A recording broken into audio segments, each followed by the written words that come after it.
Hey everyone, welcome to Church Online. We are so glad that you could join us today. My name is Megan and I'm a pastor on staff here, and I have the privilege of hosting the service today. For those of you that don't know, we are one church in 3 locations. So if you're ever able to join us in person, we would love for you to check out one of our campuses in Westland, Milwaukee, or Beaverton. In the meantime, we'd love to meet you and help you get connected. The best way to do that is to click on one of the links below or check out our website. Our mission as a church is to inspire people to know, love, and follow Jesus. We absolutely love our local communities and want to do whatever we can to help make a difference in the world as we learn what it means to follow Jesus together. I hope you'll find today's message challenging and encouraging, so let's lean in and engage. Well, hi, and thank you so much for tuning in. Whether you're watching or listening, I'm excited that you've joined us at Beaverton Christian Church this week. Today, I'm excited because we're going to finish out this series. We're going to wrap it up. We've been in a great series for the past couple of weeks called Found. Now, what we've been doing in that is looking at a text, Luke chapter 15. And so if you want to go ahead and begin to turn there, you can follow along with us in a minute. But in Luke 15, we're going to hear a story. But in that, there's been some things that are lost and that are found. You know, one of the things that I've been thinking about throughout this entire series is every couple has that one person that loses things more than the other one. In my relationship, that's me. And between my wife and I'm the one that loses things all the time, right? I lose my sunglasses, I lose my keys, my wallet, my other set of keys, maybe even a kid or two from time to time, right? Like I'm the guy that always loses everything, which is why I love tiles, right? The deals that I can put on my keys, I can put on my wallet, I can put them on. In fact, I was going to show you them on my keys, but I apparently forgot to bring them in and lost my keys somewhere. So I'll be pulling my phone out later and finding where those are because it works in reverse. I can press and hold the middle of that tile and go find my phone when I lose that as well. You see, everybody has that one person, but we've all lost something, and it means we've also found things. And there's maybe no better feeling than when you find something. Right? It's this feeling of something that was missing that you knew you were never going to see again, and now all of a sudden you found it, and it's this fun, joyful feeling. Maybe that's why I lose things all the time, is I like that feeling. At least it's what I'm going to keep telling myself, right? We all love that. And Jesus in Luke 15 takes that feeling that we all know of something that was lost and the joy and the rejoicing that happens when we find it. And he uses that common emotion to help us understand the heart of God, to help us understand the heart of the Father. And now under this entire series, right, there's been a question. There's been a question that comes out at the beginning of the text, and we'll get to that underlying question in a moment. But before we do that, we have to understand a little bit about perspective. Because you see, there is a crowd that is gathered around that Jesus is teaching to. And they are trying to answer the question, but they come at it from very different perspectives. You see, the perspectives that we have can change the way we see things. Now, we know this to be true. We do it in photography all the time, right? Maybe you've seen this kind of a picture where this guy's sitting on a bench, but he's done it in a way that it's kind of fun, and it's a mind meld thing. It takes you a minute to see what's going on. Or this one's great, right? You've got these people that are standing there, and apparently their dog is like a kite, and they can just fly the dog. And we know what they're doing, right? They're changing the perspective and taking the picture to manipulate the situation. Sometimes that's what we do, is we have our perspective, but we're kind of manipulating ourselves into seeing things different than they really are. But sometimes we're not seeing them different. We're just seeing them from our perspective or our lens or our vantage point. Here's another photographer. He does it this way, right? Here's a line of people that are there, probably waiting in line, I don't know, to get the newest iPhone or something. And they're there and they're waiting. They've been camping out. And man, it is crowded. And this line seems like it's forever long. But then when the photographer just takes a step to the left and goes to a wide angle lens, we actually see that it's not as crowded as we thought. Well, yeah, they are actually at a phone place, but now they're spread out 6 feet apart. This is COVID kosher. They're good. He just changed the lens and his angle. He does it again at a park. We can see here where here they are with this telephoto lens all hanging out at the park. And if I was to look for a place to sit or to lean on the wall to hang out, well, man, it's pretty crowded until we go to the wide angle lens. And now with the wide angle lens, you can see that there's actually plenty of space here, and it looks like a beautiful, fun day. You see, it's all about perspective. That's what Jesus has been doing in this story. He's been trying to tell the same story from different angles and different perspectives to try to help us to learn and to understand the heart of the Father. But what happens when at the end of this, we're all looking at the same set of data? We've got the story, we know that it's there, and yet we still see different things. Some of my favorite photos do this, right? Here's this drawing.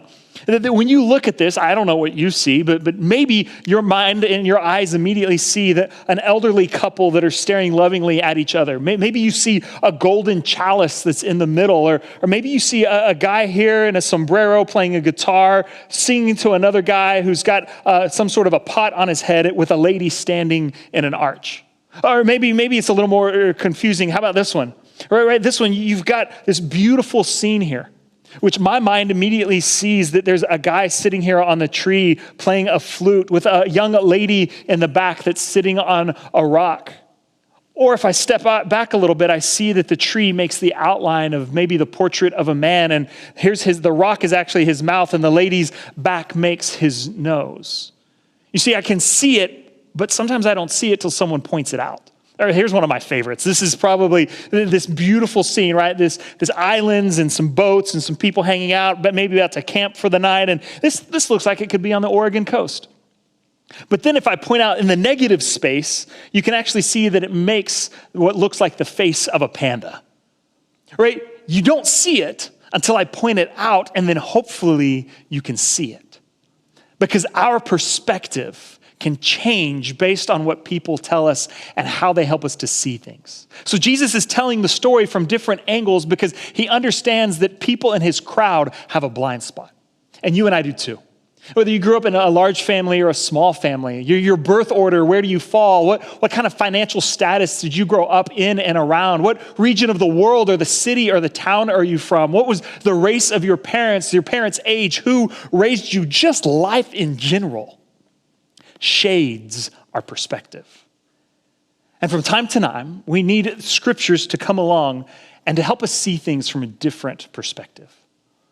And so as Jesus is doing that with this crowd, there's two different groups that are there, and they have very different perspectives on life. Here's what Luke says in chapter 15, verse 1. Now all the tax collectors and sinners were coming to hear him. So that's the first group. The first group that's coming to hear him are the tax collectors and the sinners. This group, they were judged. They were a group that was looked down upon. This was a group that isn't like you and I are sinners, right? Like we all have fallen short of the goodness and the glory of God. We all need Jesus. This isn't the sinners here. These are people that have chosen a lifestyle that is counter to the Jewish culture. They have taken jobs and are specifically living outside of the religious and ceremonial laws. And so they, in their culture, were seen as outcasts. You also have the tax collectors, right? These individuals that were becoming rich on behalf of the government at the expense of their neighbors. And so they were put into another outcast group all on their own. So that's group one that we're going to see wrestle with this text today. But then there's this second group, right? The Pharisees and the experts in the law. The Pharisees and the experts in the law, this is a totally different group, right? These would have been the Pharisees. They were the religious experts of the day. And now they were a part of a club. This wasn't like an official sanctioned thing of the church. They were individuals that had studied and come through school, and they were the best of the best students. And they joined this elite club called the Pharisees. They'd be the people sitting in the synagogue on a Saturday when all of a sudden the expert in the law who would be explaining the text to the crowd, it'd be the Pharisees that would go, excuse me, I think you got that wrong, right? They were that kid in class. And so if the Pharisees and the experts, the lawyers, the teachers, all of a sudden they have joined forces together, that's a big deal. These are the two groups of people that we see in this text. And the Pharisees and the religious experts, well, they're complaining. And what are they complaining about? This man, being Jesus, welcomes sinners and eats with them. How dare he? How dare he sit down and have a meal with someone? I mean, I'm only slightly mocking this, right? Because even today, we understand that it's one thing to call somebody or to shoot them a text or to maybe email them, right? That's one kind of relationship. But if you're going to sit down and eat with someone, now you're entering into close proximity to them. You're inviting them into your home and into your life, or you into theirs. So for Jesus to sit down and eat with these outcasts, the tax collectors and sinners, he's legitimizing these people as people. And that is not okay according to the Pharisees and the experts. You see, in the Old Testament laws of Leviticus and Deuteronomy, which these guys knew well, those books in the Old Testament were set up as both cultural, religious laws and ceremonial laws. And one of them says, do not associate with the ungodly. So for this group, that's that group. But because we're human beings and we love to take the things of God and miss God in the midst of them, they begin to have these debates on, well, what does it mean to not associate with? So they had taken that to be, you cannot be in any kind of relationship with them at all, ever. Never mind that they were supposed to be teaching people the things of God, which means you have to go be in relationship with them. You see, they had lost God in the midst of the things of God. And so they're asking this question. They're grumbling that Jesus eats with the tax collectors and sinners. And if you're a tax collector and a sinner, maybe you're confused by the fact that Jesus is eating with you as well. Right? Because you're going, mate, this Jesus guy, he's an influencer in our culture. Like he's not eating with the mighty and the powerful and the people with prestige. He's eating with us. Like I like that attention and it's here, but then I don't understand it.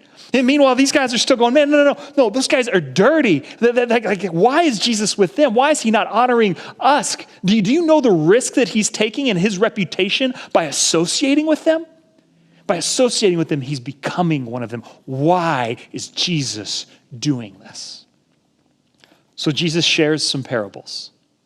These short stories that compare two things, that place them side by side so that we can see them.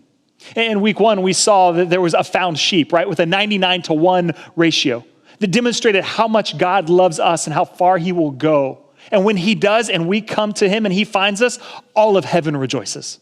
The next week, it was the found coin, right, with a 9-to-1 ratio, demonstrating how we should use our finances, energy, and lives for the sake of other people. And that when we do that and we find them, that all of the angels rejoice. And today we see a lost and found son. Actually, we see 2 of them. It's a 1-to-1 ratio. We learn of the Father's heart. And that when he finds his son that is lost, he and his entire household should rejoice. And so here's Luke chapter 15, verse 11. We're going to read this whole story and then come back to it. You see, a man had 2 sons. The younger of them said to his father, "Father, give me the share of the estate that will belong to me." So he divided his assets between them. After a few days, the younger son gathered together all that he had and left on a journey to a distant country. And there he squandered his wealth with a wild lifestyle. Then, after he had spent everything, a severe famine took place in that country, and he began to be in need. So he went and worked for one of the citizens of that country, who sent him to his fields to feed the pigs. He was longing to eat the carbide pods that the pigs were eating, but no one gave him anything. See, then he came to his senses, and he says, "How many of my father's hired workers have food enough to spare, and here I am dying from hunger? You know what? I will get up and go to my father and say to him, 'Father, I have sinned against heaven and against you. I am no longer worthy to be called your son. Treat me like one of your hired workers.' So he got up and he went to his father. But while he was still a long way from home, his father saw him. His heart went out to him.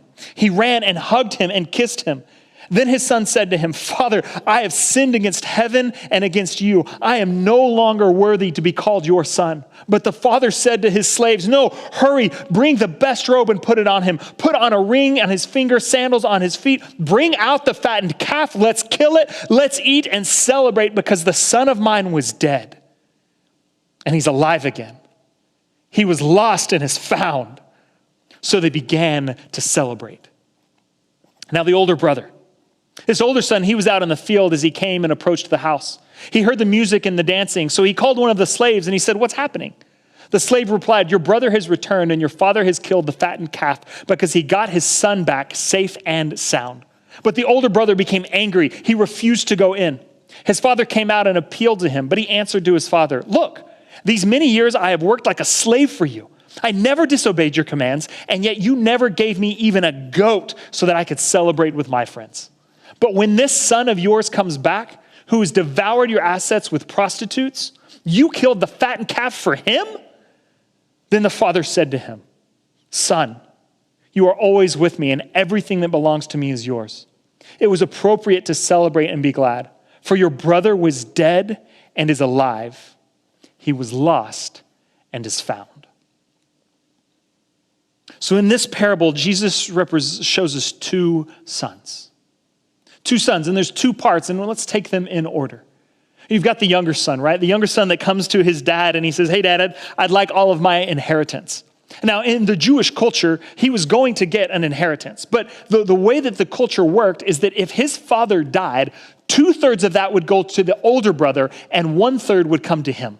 And so he's kind of thinking, well, I'd like a little bit more than 1/3. And so although it was not popular, it wasn't totally uncommon for the younger siblings to go to their dad and ask for their inheritance early. Because after all, if I do that, my dad who loves me might give me some grace. In fact, the son is literally banking on the goodness of the father. He understands the risk that he is taking. It's a one-time thing. He's going to get anything that his dad could give him there. Maybe it'll be more. Maybe it'll be less. Maybe it'll just be 1/3. He doesn't know, but he's trusting that his father loves him.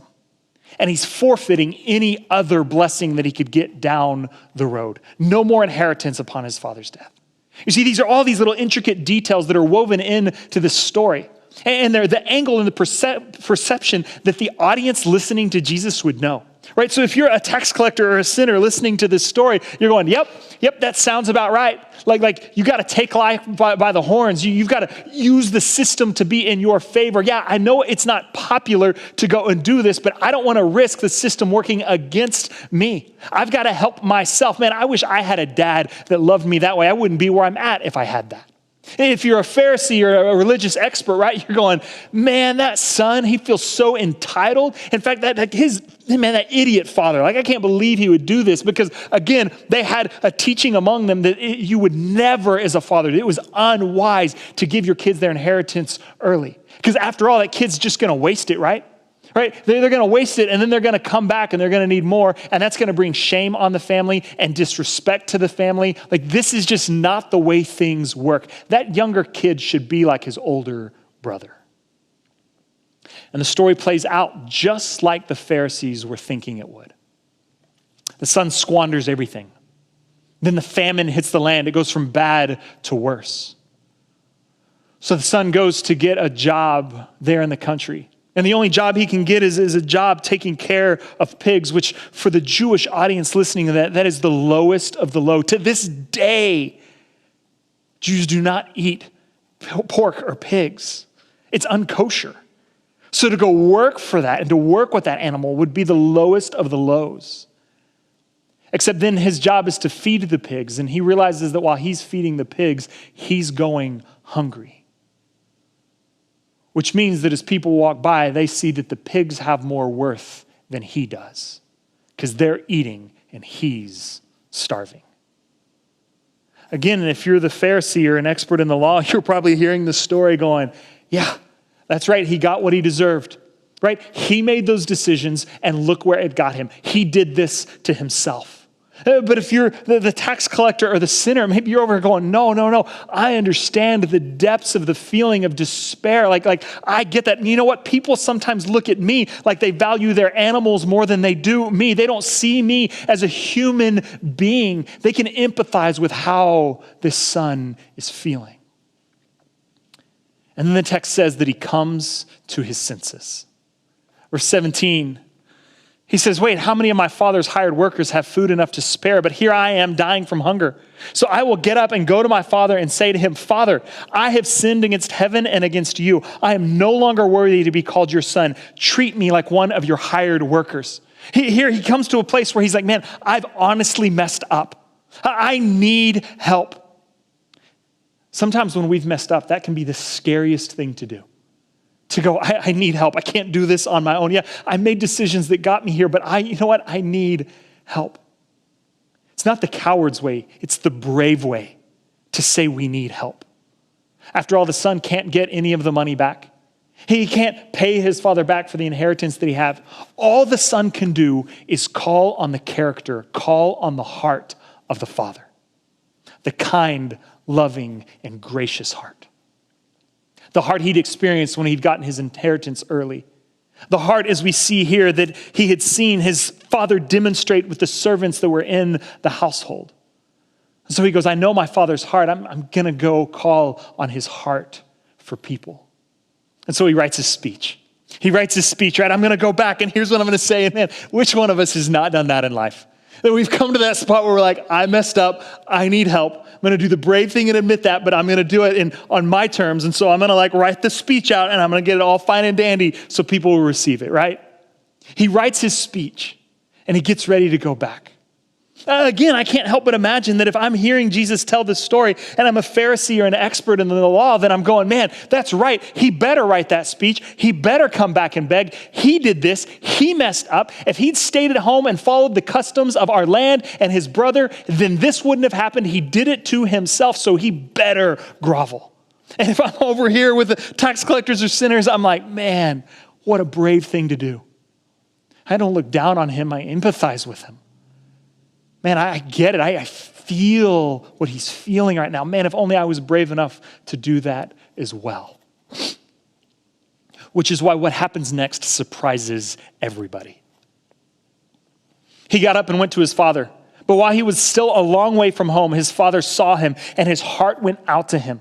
He ran and he hugged him. He kissed him. Then his son said to him, Father, I have sinned against heaven and against you. I am no longer worthy to be called your son. But the father said to his slaves, no, bring the best robe, put it on him. Get the ring, get the sandals, get the feet, get the cow. Let's do it. We're going to celebrate. We're going to throw a party. My son that was lost is found, that was dead is alive. Oh my gosh, I wish I could help you understand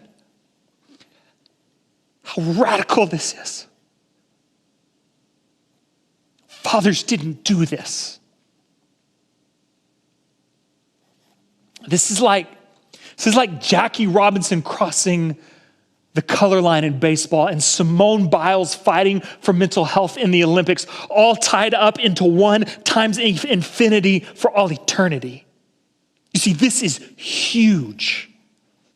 It's why Jesus eats with the tax collectors and the sinners.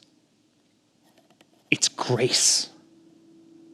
That free, unmerited, unearned, undeserved grace.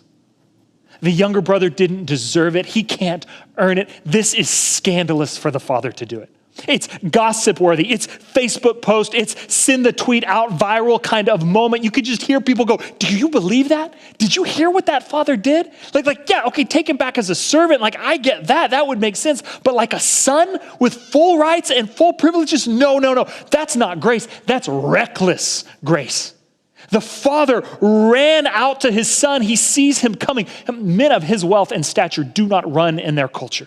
He runs out to him. He embraces him. He hugs him. He kisses him. The son starts in on his speech and he's like, shut it down. No speech today. Here's the best robe. Here's my ring. Here's some shoes. You know what? Hey, go get the fattened calf and bring it in. We're killing that today. You got to understand, to go kill the fattened calf, the family probably had one of these. It was a calf that they had been feeding grain to plump up for a religious or a ceremony later on in the year. It was a cow you would use once a year. You've been saving up the whole time to throw the biggest party you can throw. And the father looks at the son and he goes, I love you. I see you. You are not a screw up. You are not a mess up. You don't have to come and earn your dignity back. I am going to give you that back. You are my son. You are my child. Full rights, full privileges. It's reckless grace. One of my favorite authors, when speaking about grace, puts it this way. Parables are told only because they are true, not because the actions of the characters in them can be recommended for imitation. You see, good Samaritans are regularly sued.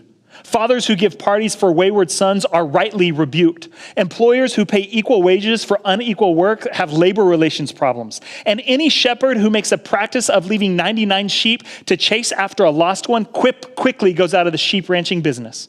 You see, the parables are true only because they are like what God is like.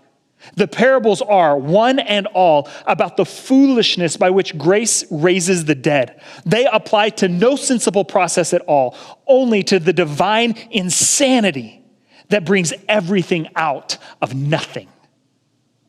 It's reckless grace. This is the heart of God. You are never too far. It is never too late. We don't need a list of speeches when we come to God. You have one ready and he goes, nope, stop. You don't need that. I got grace for you. Just look at the cross, look at the resurrection, look at Jesus. Have a heart that says, I need help. There is grace for you. You'll be met with a Father that loves you. You know, for many of us, we could just stop right here. Like we could just stop here and like, this is enough, but Jesus didn't do that. Jesus shifts the story now to the older brother. And you see, I think he does that because the tax collectors and the sinners are probably hearing this going, yes, yes, and amen, like reckless grace. That's why I hang out with Jesus. That's the way he makes me feel. He sees me as a person with worth and value and dignity. Yeah, that's what I get from Jesus. But the Pharisees and the experts are over here going, no, I don't like that. I don't like that. Like here is Jesus like giving them value. What about me? So Jesus turns to the older brother. This older brother comes home. He hears the party going on. He sees the party going on. So he grabs his servant. He goes, man, what's up? What's going on with that? The servant tells him what's happening. And then the son has a choice of how to react. His brother is home. Is he going to react in the same way that the father did? Or will he react in a different way? We saw that reaction in verse 28. The older son became angry and refused to go in. He goes, nope, I'm not going to rejoice about this. I don't care that my father's entire household is rejoicing. No celebration, just anger. I'm just going to be angry about it. I'm going to stick my fingers in my ears and act like I don't hear it. I'm going to sit outside because the music is too loud and sulk. And yet the father comes out to him, continuing to show his character of compassion and grace. We don't hear his appeal of the father here, but we do in the next verse get to see what the son says. Look, these many years I have worked like a slave for you, and I never disobeyed your commands. Yet you never gave me even a goat so that I could celebrate with my friends. But when this son of yours came back, who has devoured your assets with prostitutes, you killed the fattened calf for him. He goes, Dad, what is going on? Like, I've kept all of your law. I have kept all of your laws. I've done what was asked for me. I did what was expected. I did the right thing. And you never let me have my friends over for even a goat, much less our cow that's a once a year party. This son of yours, can't even call him his brother. This son of yours, he's wasted all of that. And this is what you're doing? Pause for a moment here. If we didn't know how the father responds to this yet, we already know the heart of the father. Right? You know how he's going to respond because we know his character. The loving father sees the rebellion of both of these sons for the reality of what they are. You see, sometimes our rebellion looks like outward sins and sometimes it looks like inward sins. The younger brother, it's all outward. Parties and greed and sexuality and squandering his wealth. Those are the ones that we can point at and that we can see quite easily with individuals. It's the inward sins of the older brother that are harder to identify. The disposition, the character, the arrogance, the haughty attitude, the I'm better than you, the I'm going to stick around with the father for what he can give to me, not because I love him and want to be around him. You see, the younger son was far in proximity, but came close in posture, while this older son is close in proximity, but far in posture. That sounds a little bit like a lost sheep and a lost coin. For one, the sins were out, and for one, the sins were in. But the father reacts with grace. Son, you are always with me. Everything that belongs to me is yours. It was appropriate to celebrate and to be glad, for your brother was dead and is alive. He was lost and is found. He goes, son, I'm not bothered by your reaction. You can hear almost the grace and the grief in his response. He's going, son, with the lost sheep, all of heaven rejoiced. With the lost coin, all the angels rejoiced. And now your brother is home and my entire household is rejoicing. Your and my household rejoice with us. And the story ends. That's it. No conclusion, no wrap up. Luke just moves the story on. He leaves us to wrestle with, well, what happened? How did the tax collectors and the sinners respond? How did the Pharisees and the experts in the law respond? Like what happened? He leaves that out. And he leaves it out on purpose. He leaves it out on purpose because he wants you and I to wrestle with our reaction to it.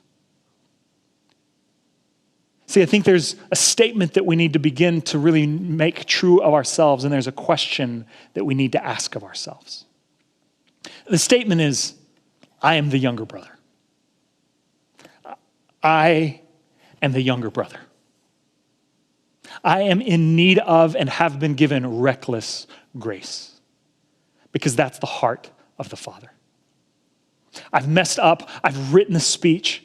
I come to the Father and he goes, no speeches today. It's been dealt with. Remember the resurrection of Jesus. We made a sacrifice already. It wasn't a cow. It was Jesus Christ on your behalf. So come into my household. You can have your dignity, your identity, your humanity back in ways that only God can give it to you. Come and receive that grace. You see, I am the younger brother over and over and over. I try to take life back into my own hands, live life in my way, doing my things, taking advantage of the grace of the Father at times, and yet there is still more grace. It's why it's reckless. It doesn't make sense. So I keep trusting the heart of God over my heart, even when I mess up, because I'm the younger brother. This truly may be all that you need out of this today, that God loves you, that you are not so far gone that God doesn't love you. You're never too far. It's never too late. His heart is breaking for you every single day, watching and waiting for you to come to your senses and come home. So come home. He loves you. But that's just the statement. You see, in the first two parables that we looked at, there was something lost and it was found, and lost and found, and the son was lost and found. But the older brother part, well, that's a shift in this parable. Jesus is teaching us something new there. And this is where the question that's left hanging in the air for all of us to ask is this: do I have the heart of the Father or the older brother? Do I have the heart of the Father or the older brother? Church, if you're a follower of Jesus, this is the question for you. How do I treat people? Oh, what sacrifices am I willing to make for the sake of other people? In the story, everybody gets grace. Sinners, tax collectors, Pharisees, experts in the law. Everybody gets grace. So is that my heart? Am I the heart of the Father that gives grace to everyone? Or am I outwardly presenting myself one way while inwardly withholding? Am I just seeing things from my perspective and my lens? Or am I seeing it from the lens of the heart of the Father? Again, an author that I love, he says about grace this: that grace is the celebration of life, relentlessly hounding all of the non-celebrants in the world. It is a floating cosmic party shouting its way through the streets of the universe, flinging the sweetness of its music to every window, pounding at every door in hilarity beyond all liking and happening, until the prodigals come out at last and dance, and the elder brothers finally take the fingers out of their ears. Am I willing to take my fingers out of my ears, to set my preferences about who gets the party, who gets to come into the house, who gets to celebrate? Can I set that aside and create space and give grace to those who wouldn't even come to the party if I threw it for me, but will come when I throw it for them? When they come home, the party is for them. Do I have the heart of the Father or the older brother? Do I extend grace to people, or do I look down on them? When they come home, do I throw the party for them, or do I say, yeah, it's about time? You know, one of the best ways that I've learned to expose my own heart in this is to get in a circle with people. And you know, as we're moving into the fall, that we've got men's and women's and home communities that are active and going.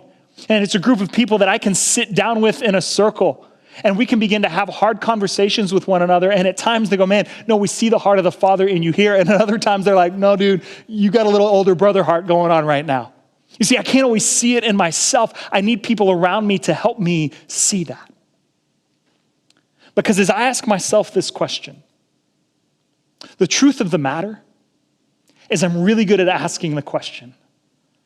I don't really have the answer for how you should live it out. because I struggle with it too.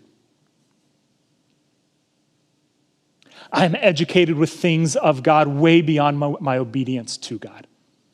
I am much more like an expert in the things of God than I am in the grace of God. So I can ask the question, but it's up to each of us individually to carry the story on in our lives. So here's the prayer that I've been praying as I've been studying this text and letting it work in me. And I hope it would be your prayer for you too. God, thank you for finding me. I was lost, but I am found. God, would you continue to give me your heart? God, I want the heart of the Father. Help me to have the heart of the Father. And thank you for grace when I don't. It's in the name of Jesus we pray this. Amen. Thanks again so much for joining us today. Whether you're in the car, out on a run, listening to this with friends and family, we're glad that you tuned in. You know, we would love to meet you sometime and to meet you face to face and to get to know you more. And so you're welcome to join us in person anytime that you can. You can go to beaverton.cc to see our most current times. And whether you tune in online or you listen to us in person, we're glad to call you our friends.